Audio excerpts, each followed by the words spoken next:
Hey everyone, and welcome to the Joomla Chat conference. I'm delighted to welcome Randy for this session. Now, Randy has presented with us several times, and I found him to be one of the best and most interesting technical speakers I've ever come across. And he has a knack for looking at Joomla from some really interesting angles. I think at last year's conference, he talked about system plugins, which is not something that you normally think about.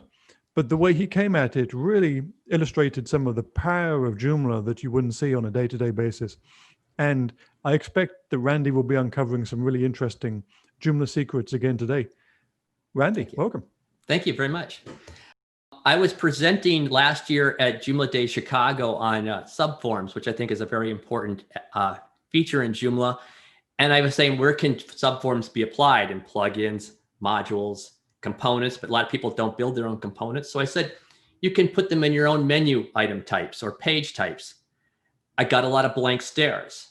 And then people started asking me, what are you talking about? How do you do that? And it dawned upon me that even though Joomla makes it easy for us to create our own menu item types, it's not something that's been talked about. I don't even know if the developers really intended it so that we as site builders can actually create our own menu item types. But it's fairly easy to do. And so I decided let's put together a little presentation that explains what this is all about and what it can do.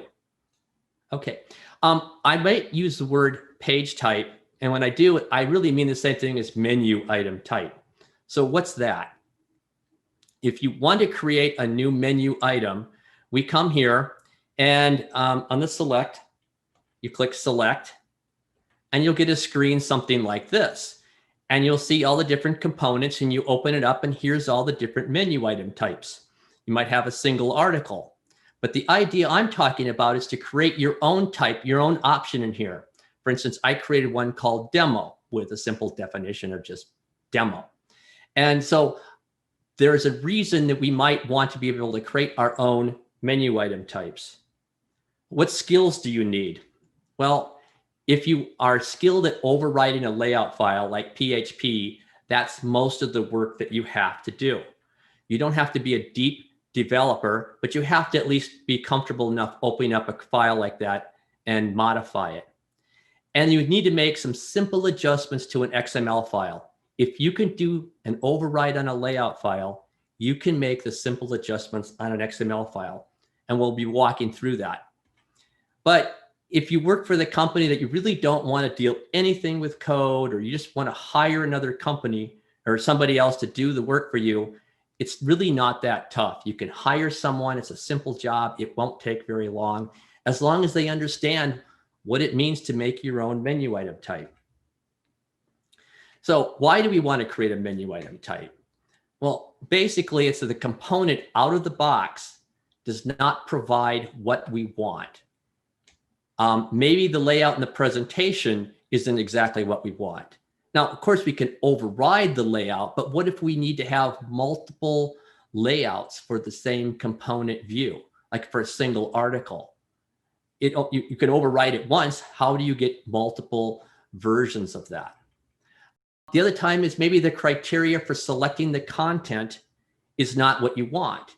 Maybe you can return all the content of articles for a certain category, but you want to filter it through other criteria that is not being available for you.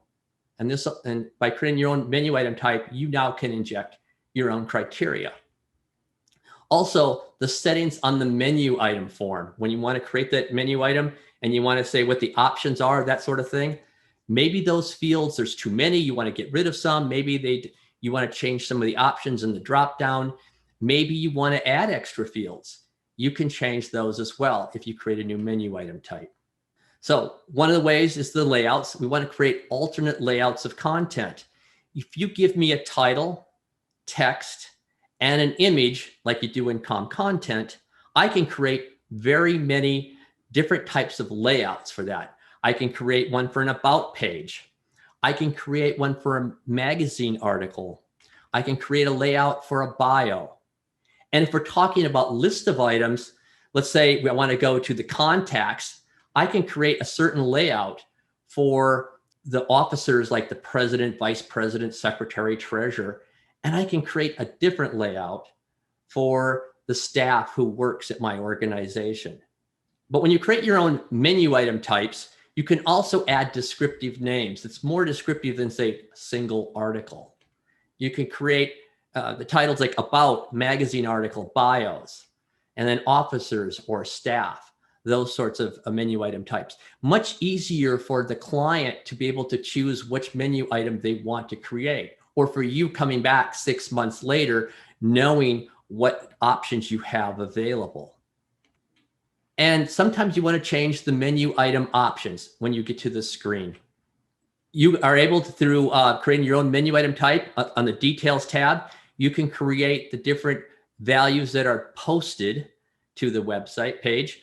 It's like the selected article, or you can add extra fields in there. And then the options are the parameters. You can go ahead and change the list of parameters, add items, take them away, all those sorts of things. So if you don't find menu item types that meet your need or what your client is asking you for, there is a way that you can create your own that's going to give you, say, your own layouts and your own way of setting up these options. So what is a menu item type? Let's look at the files. And if we look, there's a component, and under the components, we have the specific component. I'm looking at content right now. Then there's views, as you see here, and then there's a specific view. And under views for content, we have archive, articles, categories, category, featured, and form. And each one of these has a TMPL or template directory. And under that, that is where we have the menu item actually being declared. It's right here is the XML file and PHP file, both of the same name. Typically, when there's only one, we'll call it default. So it's the XML file that contains all the declarations of what menu item settings we're going to have when we're going into the menu item screen. And it's the default.php file, then that is the layout file. You are probably used to overriding the default PHP. What you probably didn't realize is if you create your own pair or something new and add an XML file, you now have a new item that shows up in the list of menu items from which you can select. And we need to be aware that for any view, we can have more than one menu item type within it.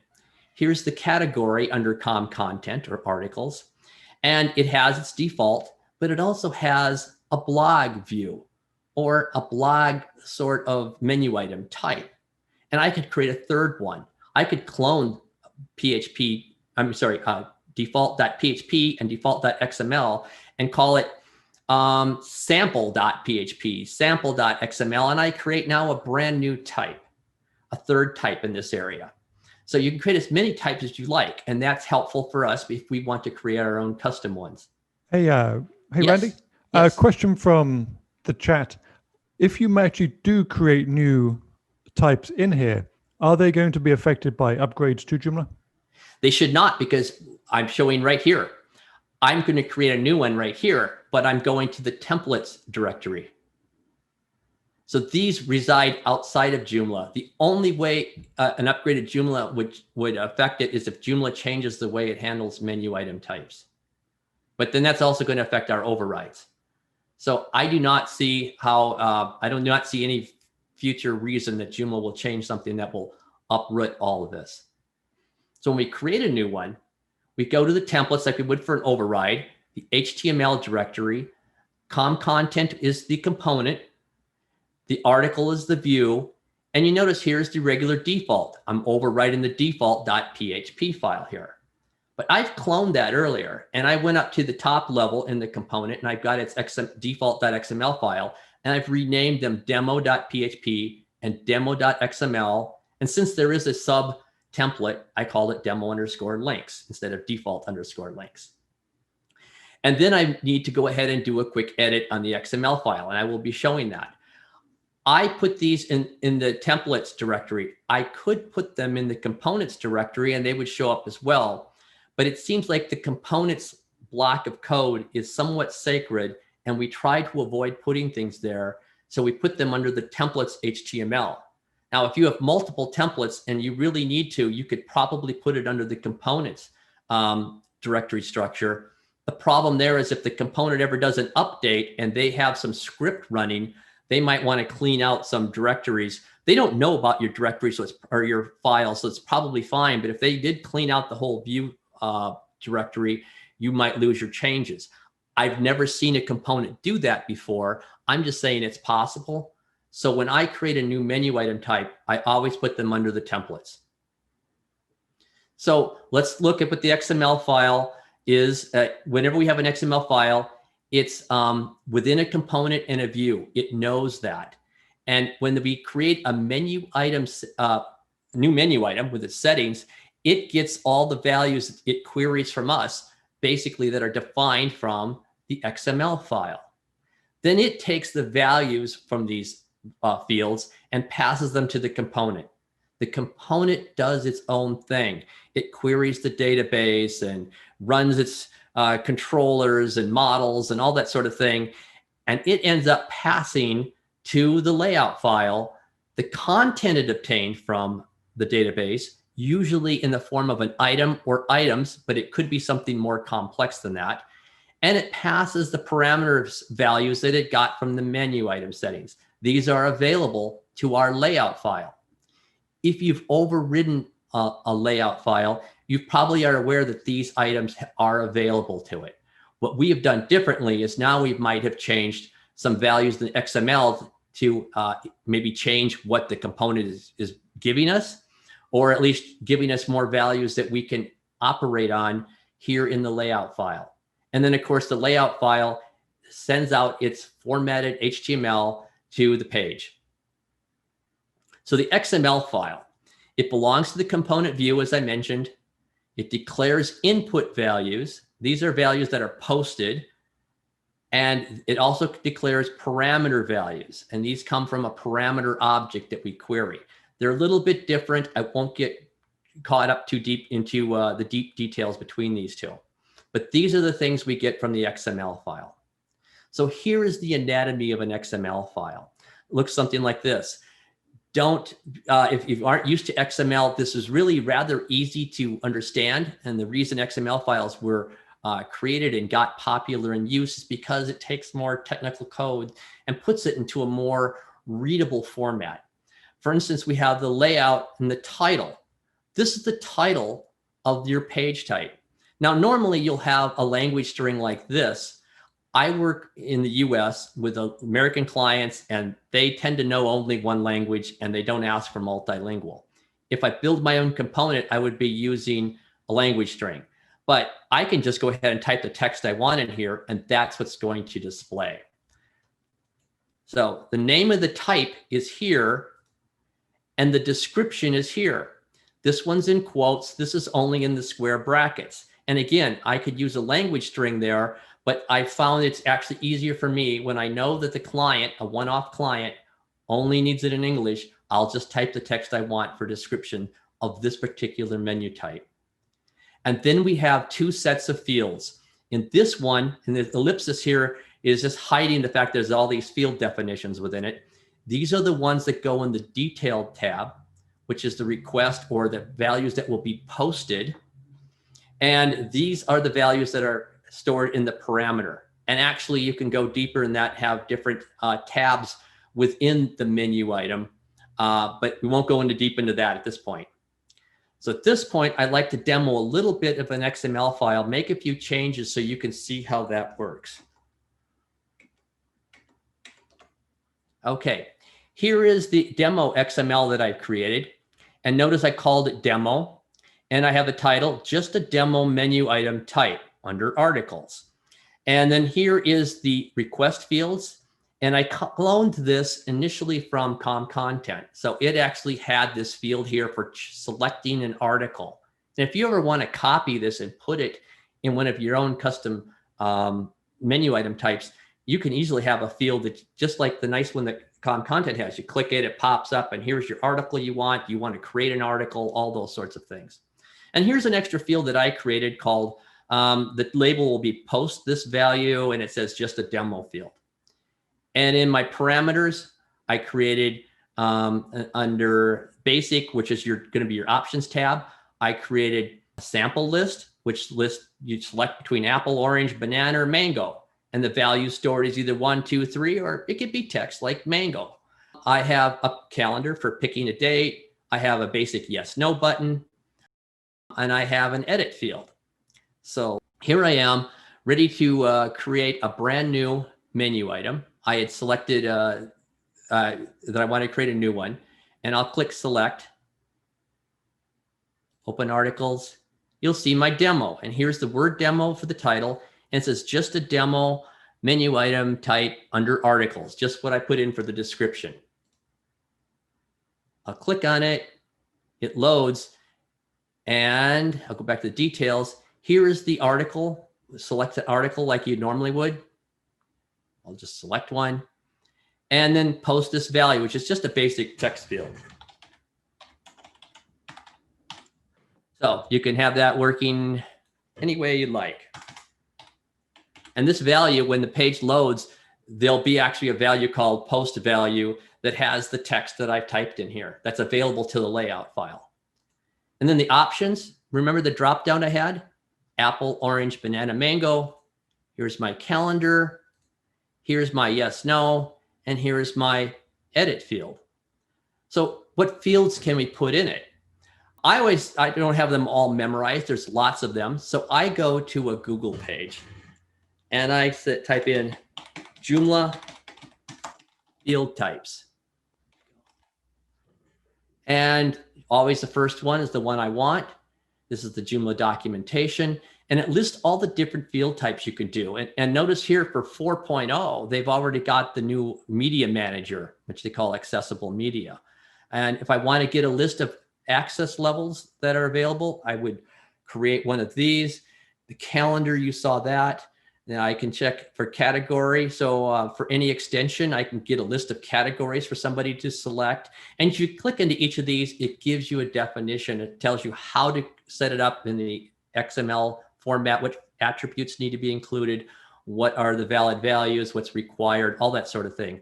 But let's do something simple. Let's add a color. So I'm clicking on color, and it shows here's the attributes you have, and here's some sample field definitions for a color picker. So I'll take that. I'll go back to my IDE, and I'm going to go, I'll add it at the very top. Just paste this in. It has the language tags, which I don't know if I have that template loaded. So I'm just going to say, pick a color.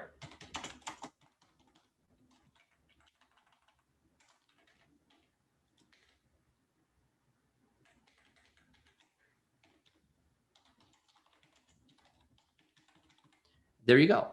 So as simple as that. Now I'll go back to the page. What's that? I will refresh this. And here's my color picker because I just added it to the XML file. It's as simple as that. And I click and I can select a color. If I want something to yellows, I'd go here.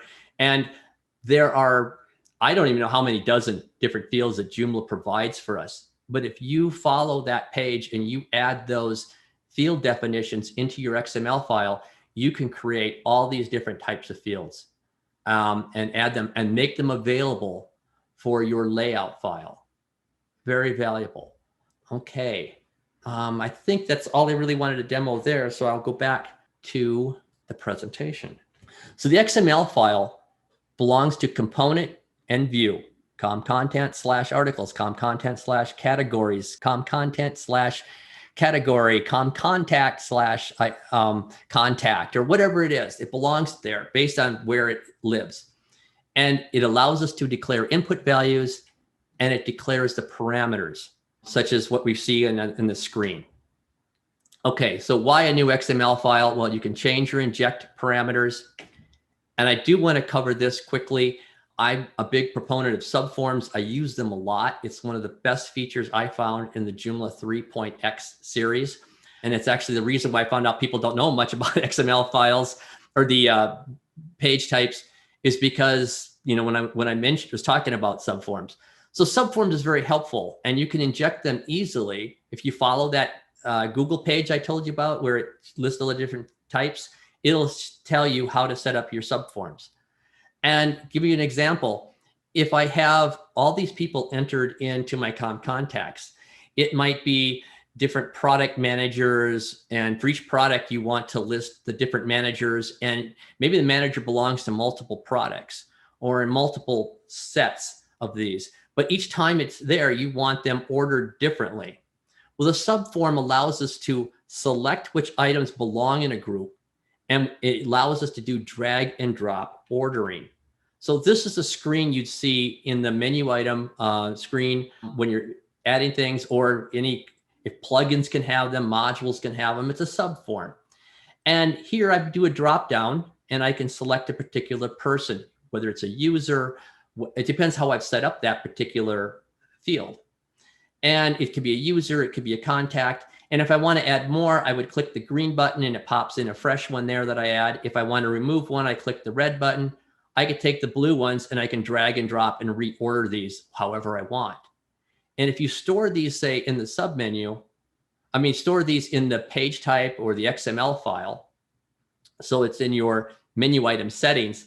Now when the page renders, the layout file knows that these are the people you want to display and in this order, and then it can display them and in that particular order. We do have multi-select fields in Joomla, but they don't let us choose the order. And you can also add extra values for each of these rows here that includes other information associated with this. So this is a very valuable feature is subforms. And probably the easiest way to inject subforms into your projects is by creating your own menu item type, and then have your layout file use that information at that point. So I've talked about the XML file and how it passes information on, and the component eventually gives us information to use based a lot on what we've done with the XML file. So let's look a little at the XML file. The PHP layout file, and what we can do.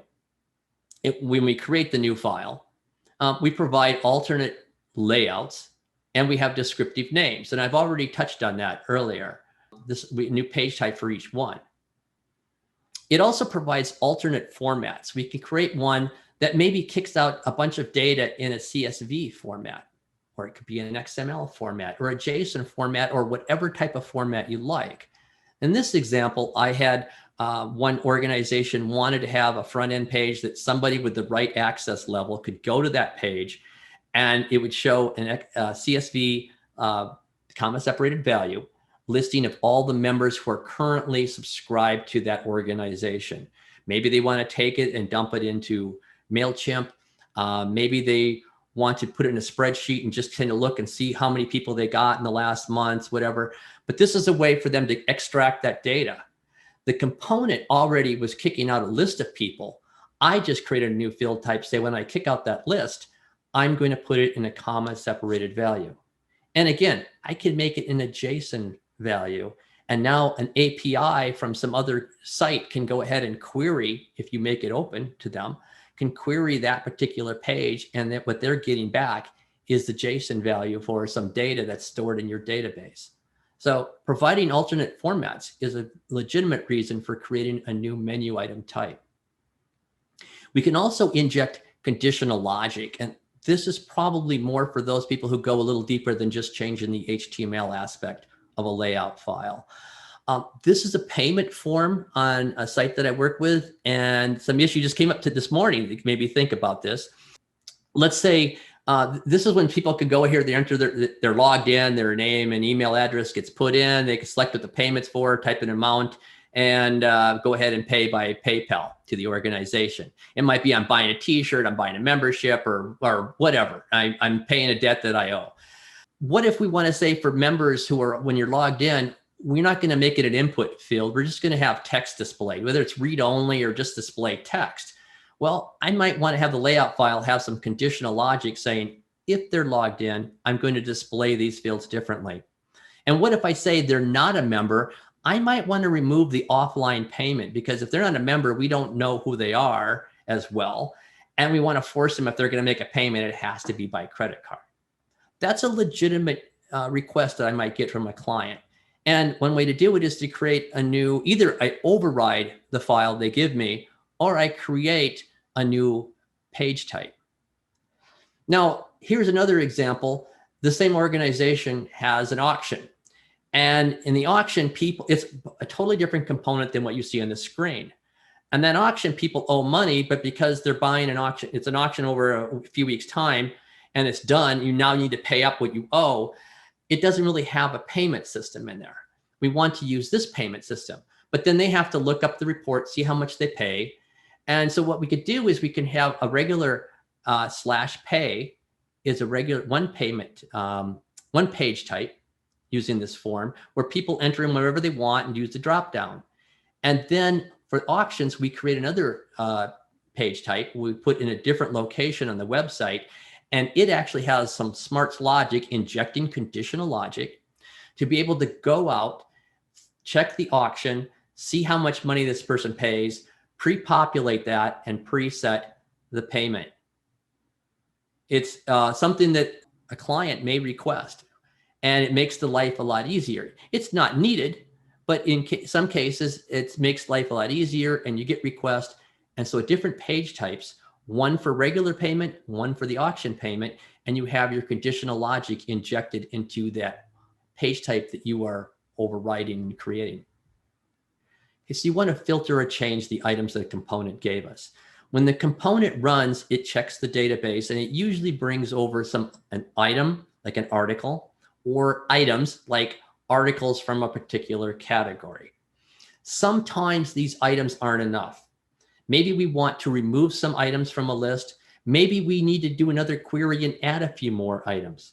Maybe we want to resort the items or group them. So while we have articles from a certain category, we want to group them into multiple buckets of articles for this particular author in this category and for this particular author. And the component doesn't give it to us in multiple buckets, but we can go ahead and do that with our own custom layout or page type.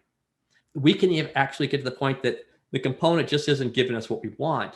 And even though it gave us a list of items, we just run our own query and get our own list of items apart from what the component does.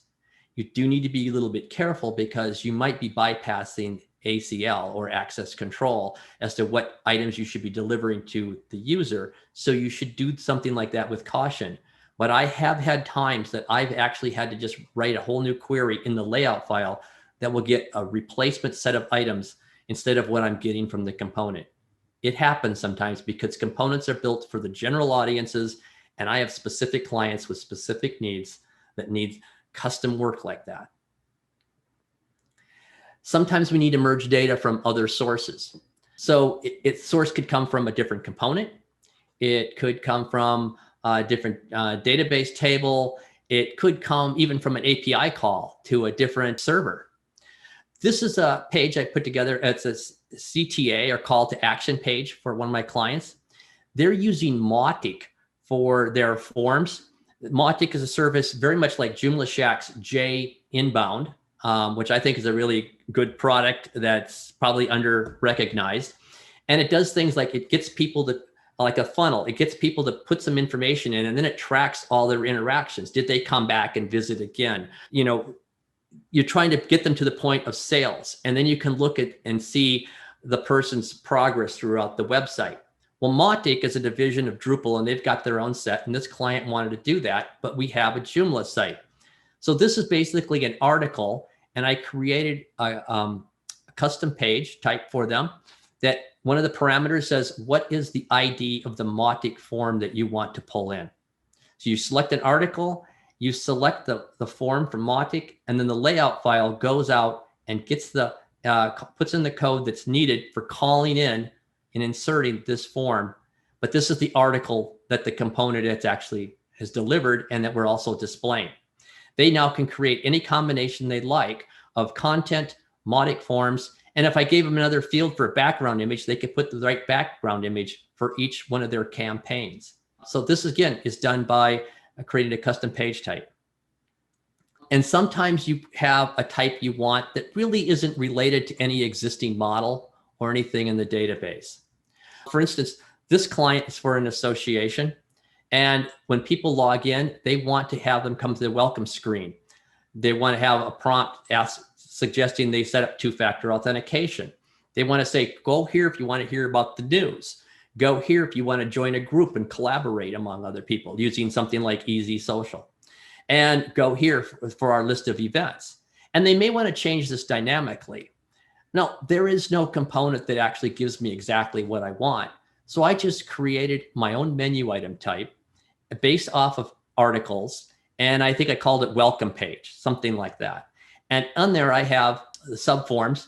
And each item in the subform, they type a title, the text, the icon they want to display, and a link where it wants to go. And they can drag and drop and order these. They can delete these. They can add them more to them. They can change them any way that they would like. And so there's a page type just for this one particular page that allows them to have an introductory thing. So they manage this all that they want. And that was the way I solved that particular problem. A more complex problem came with this nonprofit, which has an international presence. And a lot of the big nonprofits use a source called Illuminate or something to that effect. And I found that their editing tools, if you want to go and use their service, you basically click a button to donate and you go to their, I think it's called Covio or something like that, .com, but it would be, they try to put the colors in of the organization and you try to be able to put your own HTML in. And it's a very kludgy system. This client had very special things they wanted on their donation forms. You click this, this happens, this and that. And we want to also say you've got all these other ways to donate and they want to create those and maybe change them dynamically. So I, instead of using the other third-party system, I had a HTML page I created that I put in a PHP file, and it makes API calls when we want to post this information to that other third-party source. Now it's branded with the same header, footer, and everything, and it lives within that client site. But there's a lot of pieces going on, and they might want to make changes. There is no particular component that manages all this. So again, I took an article, and I created my own menu type called donation. And here's an example of the form. We have a place I can select an image that shows the header. We have some lead-in text. They can add their own little sidebar icons talking about, what the donations have been and all that sort of thing. And they just select an image for that. This is a sub form here where they select all the different ways people can donate, and they could put in the title and a link. It could be a link to a page on their own site, and they can order them the way they want. They can add and delete the whole power of a sub form. There's a control here saying whether the form is going to be in test mode or in live mode. So you can do test on credit cards or switch over. There's a way when you hit the submit button, where do they go if it's a success? Where do they go if it's a failure? And all these parameters are set by them now in their own menu item page. And, but it maintains the HTML and some of the structure that they wanted on their own page type. Then we get to the quirky things like reports, forms, and labels that are specific to a client for their needs or the way they want it to look that, of course, you're not going to get from the components. I have one component that does educational teaching, and it's for the state regulates it. So they need to have sign-in sheets. Well, their event program was handling registrations and payments, but when it came time for the class, they would copy all the different registrants and make their own form in an Excel spreadsheet. And when I found that out, I said, we can make a form for you. So now there's a new page type, and all it needs to know is the parameter that can be passed by some links, what event it is, and it will automatically get all the registrants and populate the form. And they just, when they have a class, they go here, click a button, and there's the form there, and they print it off. And now they have their sign-in forms. And when people finish, we've got it so it actually prints a certificate listing the date and all the information we got on the particular person, their license number, all that sort of thing like that. and who the teacher was, the date of the class, how many hours of CEU, all that sort of thing. It worked a whole lot better than their hand way of producing these certificates before. I mentioned an auction. We have a place that not only do we display the items that somebody bought, but it says if they're a seller, what's their share, and we take how much they paid for, subtract their share, and tell them how much they need to pay. And that's when they go to that pay form that I mentioned earlier.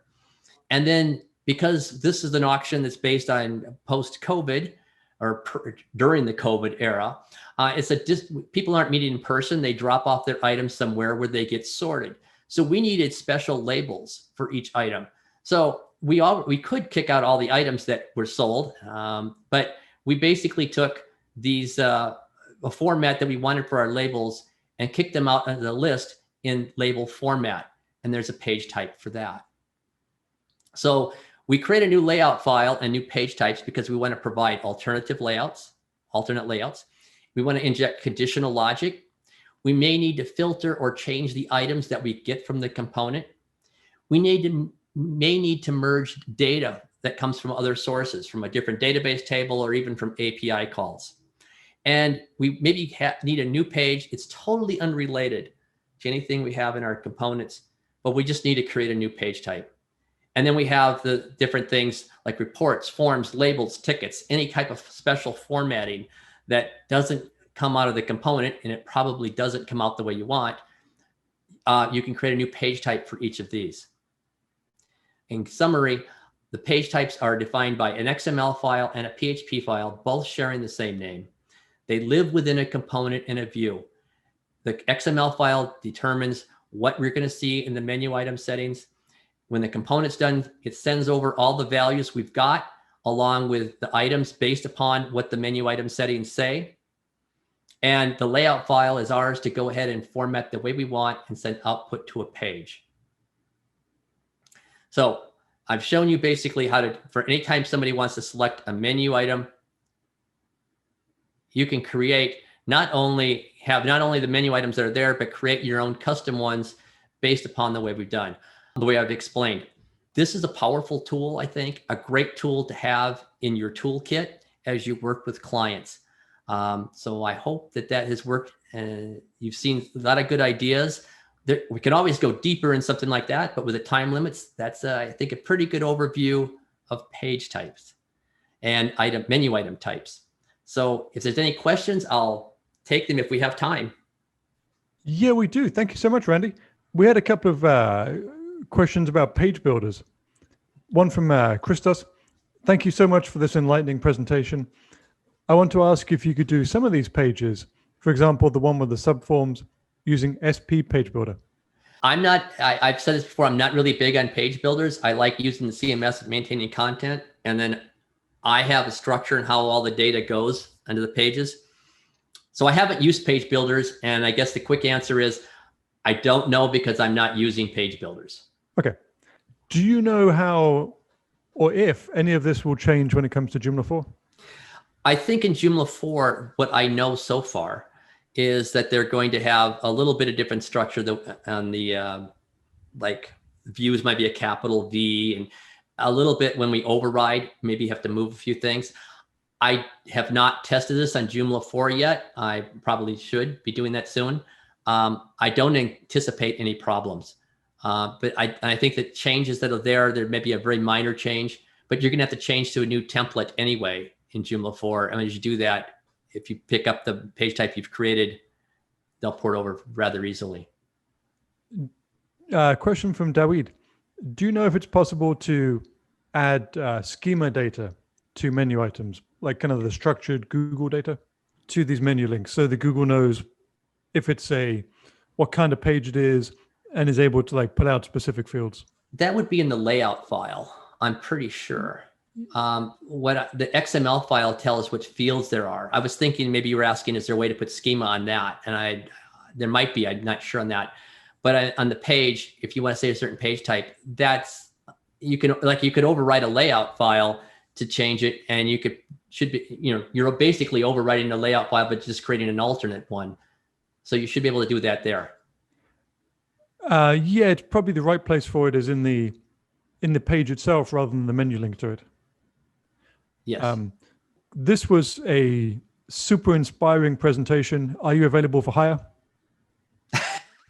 Yeah, for something, you mean simple like creating page types? I guess anything. I guess we got some appreciative people down in the chat. If you go to my website, careytech.com, there's a contact page. You can just go to the contact and email me that way. So careytech.com. As I told Steve, I'm trying to transition to semi-retirement, but I also have a soft spot when people say I really need some help here. Or so when Steve asks if you want to do a presentation, it's like, yeah, I got plenty to do, but yeah, I like doing this too. So yeah, I mean, if somebody contacts me, we'll talk about what the needs are. You'd like some interesting projects.